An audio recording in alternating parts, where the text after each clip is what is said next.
Muy buenos días y bienvenidos a todos a las entrevistas de la Universidad Fernando Pessoa. Hoy, como no, tenemos una cara bastante conocida.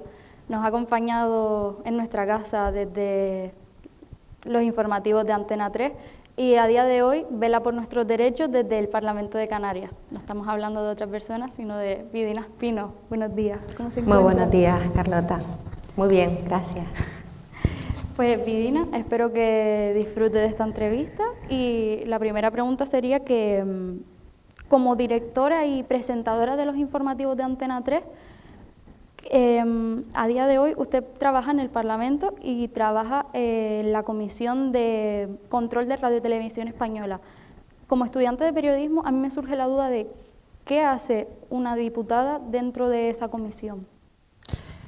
Estamos en la Comisión de Control de la Radio y Televisión Canaria y tenemos que velar porque se cumpla la ley que rige esa televisión, que tiene que informarse con veracidad, con neutralidad, con objetividad, que también tiene que la televisión canaria reflejar todas las opiniones y las opciones políticas, que tiene que preservar nuestra identidad canaria, que tiene que preservar nuestros derechos y también hacer una función muy importante de cohesión social en Canarias, al ser islas y estar fragmentadas, pues que todas las islas tengan representatividad en esa televisión, nuestra cultura y también, como digo, las diferentes sensibilidades que hay en la sociedad, y tenemos que velar porque eso se cumpla.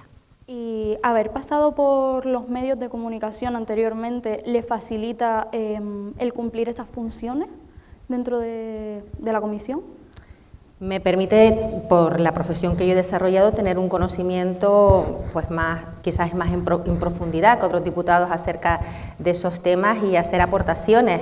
Una de las aportaciones que he hecho es, por ejemplo, en una modificación de la ley de la Radio y Televisión Canaria, pues introducir una enmienda para que esta televisión cuente con su propio código deontológico y que los profesionales pues se rijan por ese código, ¿no? Para que todos esos derechos y esos deberes de los profesionales de la Radio y Televisión Canaria pues estén de alguna forma más específicos y de una forma más concreta. Pues lo que trato es de hacer también aportaciones para mejorar el funcionamiento de la Radio y Televisión Canaria. Claro, y dentro de esas no de esas funciones, sino ¿hay algún punto que se le haya complicado más dentro de ese ámbito de la Radio y Televisión Canaria? O sea, ¿hay algún reto importante que deba cumplir usted? Bueno, yo ahora me estoy preocupando, por ejemplo, para que la infancia, ¿no? Creo que la televisión canaria se dirige, o tradicionalmente se ha dirigido a un público más adulto, incluso a personas mayores, para que también oferta contenidos para nuestra infancia, ¿no? Que pueda explicar a los niños y a los adolescentes de Canarias pues asuntos relacionados, por ejemplo, con nuestra historia y hacerlo de forma amena, pues quizás a través de programas que conlleven entretenimiento, dibujos animados. Entonces, una de las peticiones o solicitudes que yo le he hecho a la actual administradora general de la Radio Televisión Canaria es, por ejemplo, que no nos olvidemos también de ese público infantil y juvenil en contenidos de la televisión canaria. Claro, porque constitucionalmente nosotros, la televisión pública debe proporcionar a los niños en realidad su horario y su contenido, por así decirlo. ¿Hay alguna propuesta como tal de...? Sí, tiene que haber contenidos para todas las edades.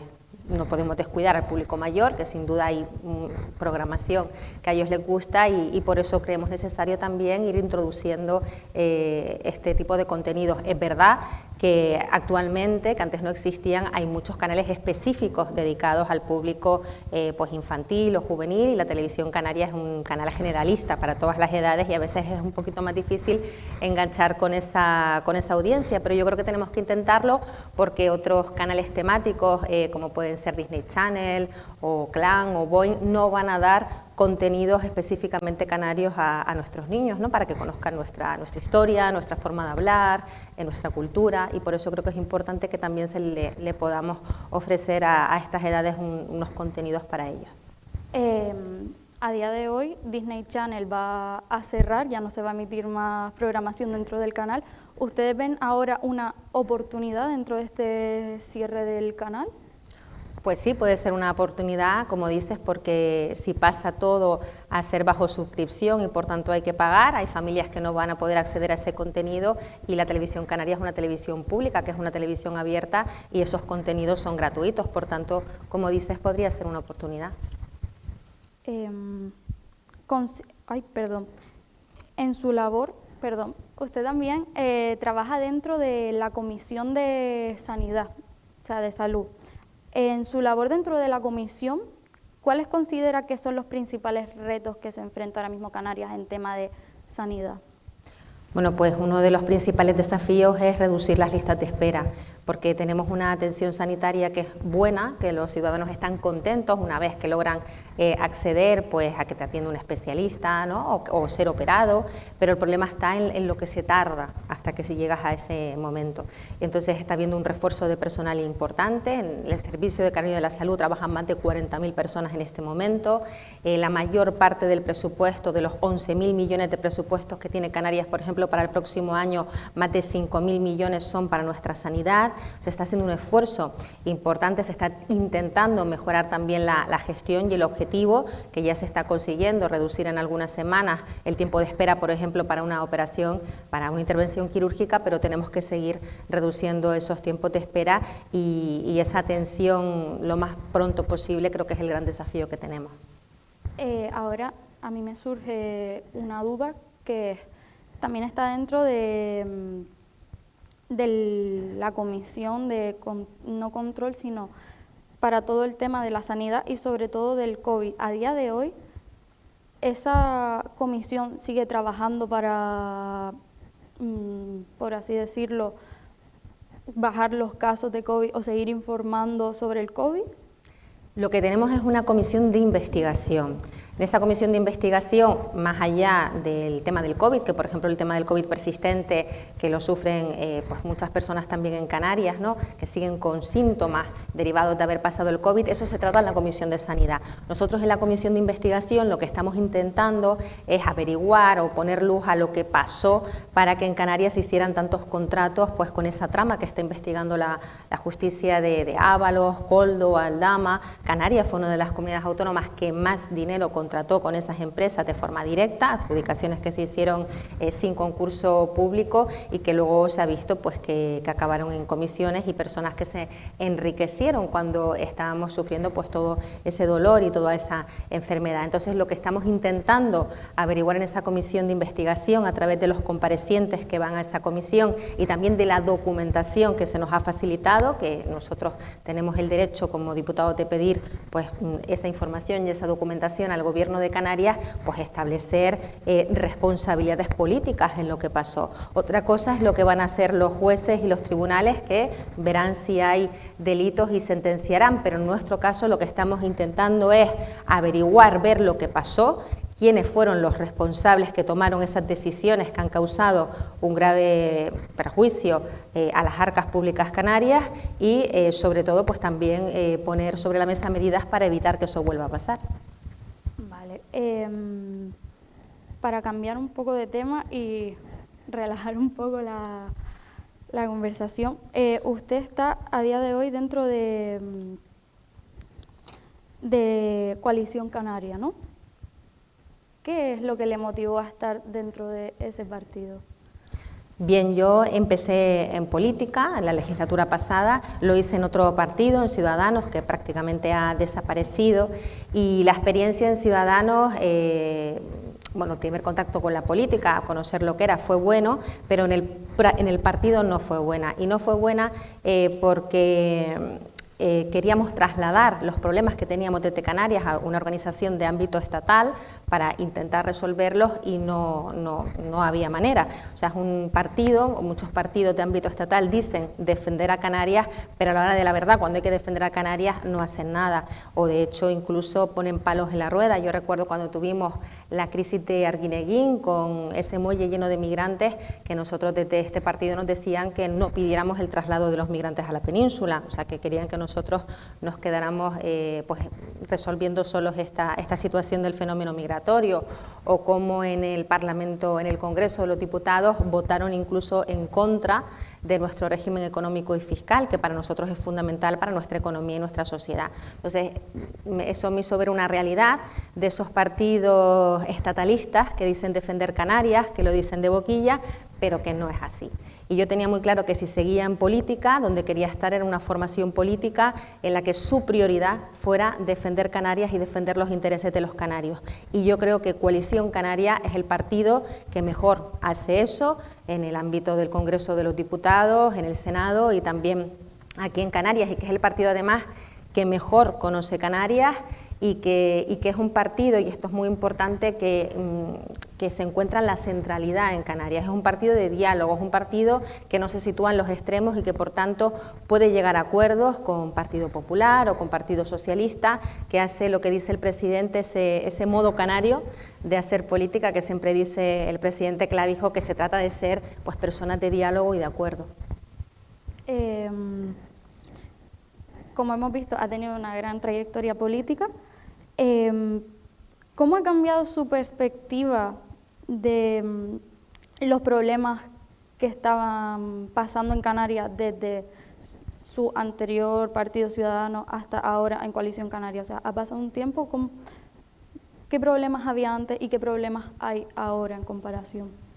Bueno, los problemas muchas veces siguen siendo los mismos, ¿no? Tenemos el tema del fenómeno migratorio, ahora focalizado sobre todo en los menores migrantes no acompañados, que asume la tutela del Gobierno de Canarias, y vemos que es un problema que cuesta muchísimo resolver y precisamente porque quienes se tienen que poner de acuerdo, que son esos partidos de ámbito estatal, el Partido Socialista y el Partido Popular, vemos que el interés de Canarias o el interés de los menores pues no es su prioridad, precisamente están en una estrategia de a ver cómo pueden señalar al otro, cómo pueden generar conflicto con el otro y no resolver los problemas de Canarias. Tenemos, por ejemplo, que seguimos esperando por la financiación de los 100 millones de euros que se nos prometió para este año para atender a esos menores migrantes, y el Gobierno de España no manda ese dinero, como tampoco pues el plan de infraestructuras educativas, que también necesitamos recursos del Estado y bueno, hay un maltrato a Canarias que incluso se puede complicar si cambia el sistema de financiación, y hay comunidades ricas como Cataluña que se pueden ver favorecidas en detrimento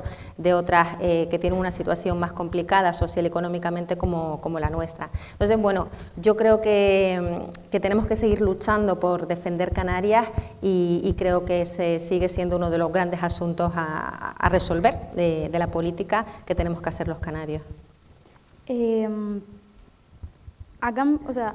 No han cambiado los problemas, pero puede que haya cambiado su perspectiva de cómo afrontar esos problemas.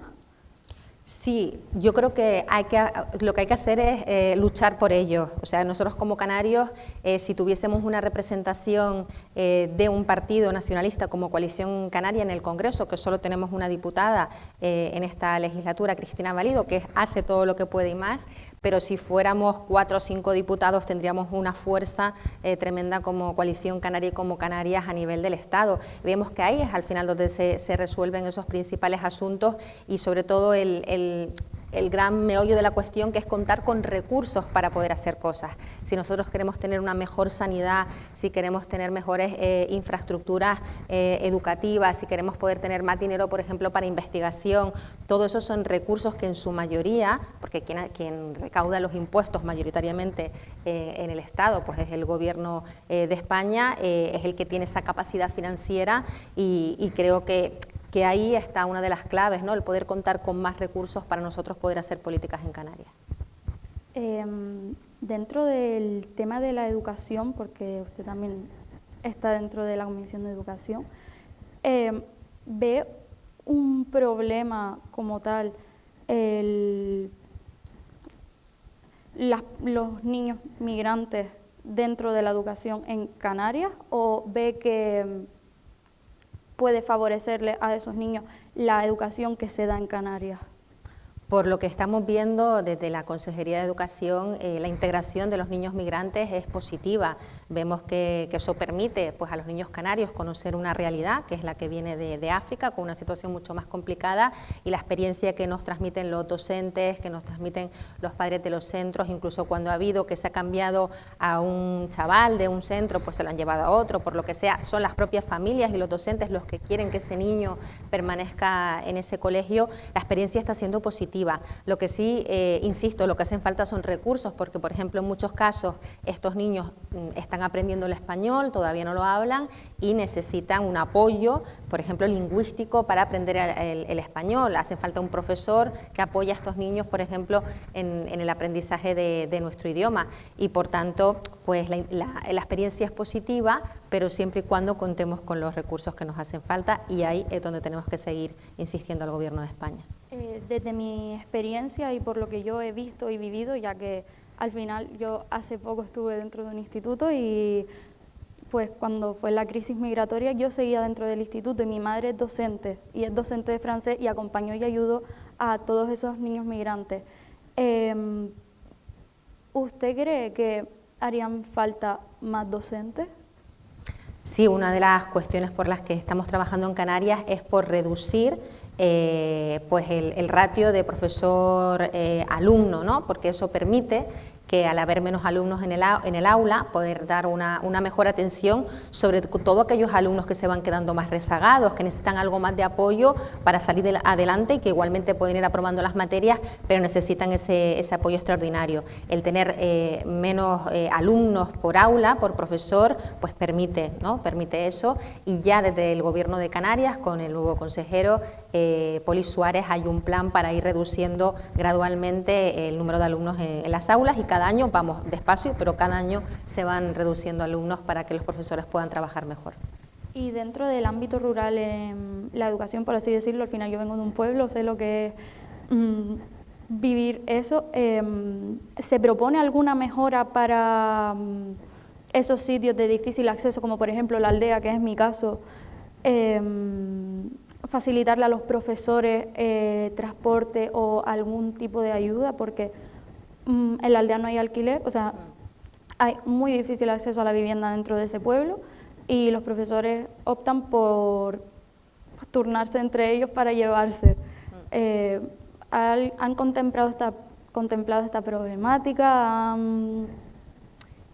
El tema de la aldea tiene un asunto muy específico, que es lo alejado que está o lo complejo que es llegar por la carretera, ¿no? Entonces ahí se está haciendo una inversión muy importante con el convenio de carreteras que ahí tenemos con el Estado, que lo peleó también el Gobierno de Canarias, para tener recursos para hacer una vía, que ya hay un tramo hecho para que sea más accesible. Ahora nos queda culminar el último tramo, que es el que va del Risco a Gaete, y para eso el año próximo ya hay en el presupuesto más de 20 millones de euros para acabar con ese tramo de carretera, que va sin duda a facilitar pues tanto la gente que por trabajo como los profesores tienen que llegar a la aldea, como los propios ciudadanos de la aldea que quieren salir de allí para sus gestiones.